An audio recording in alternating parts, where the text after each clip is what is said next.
បាទជំរាបសួរបងប្អូនទាំងអស់គ្នាបាទសម្រាប់បងប្អូនដែលកំពុងតែស្វែងរក account master ដើម្បីធ្វើការ copy trade ណាសម្រាប់បងប្អូនដែលធ្លាប់តែ copy ហើយបរាជ័យឬក៏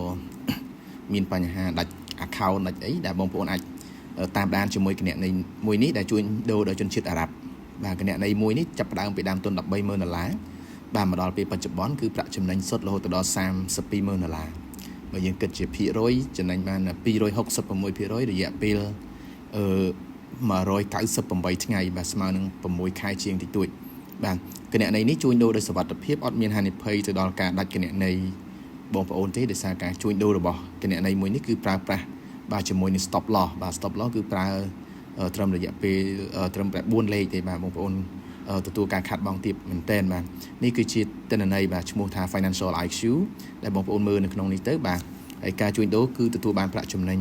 បាទជារៀងរាល់ថ្ងៃតិចក្តីច្រើនក្តីគឺទទួលបានប្រាក់ចំណេញហើយពេលខ្លះវាប៉ះជាមួយនឹង SL ម្ដងប៉ុន្តែយ៉ាងណាក៏នៅតែរក្សានៅនិរន្តរភាពរក្សានៅសុវត្ថិភាពគណនីបងប្អូនឲ្យគង់វង្សបាទហើយទទួលបានប្រាក់ចំណេញជាមធ្យមក្នុងចន្លោះ20ទៅ40% ជារៀងរាល់ខែបាទអញ្ចឹងបើសិនជាបងប្អូនមានចំណាប់អារម្មណ៍បាទអាចសាកល្បងតាមដានបន្តិចទៅហើយនឹងសម្រេចចិត្តពេលក្រោយក៏បានបាទខ្ញុំនឹងផ្ដល់ជូននៅ investor password បាទទៅដល់បងប្អូនដើម្បីធ្វើការតាមដានបាទអរគុណបាទសូមគោរពលា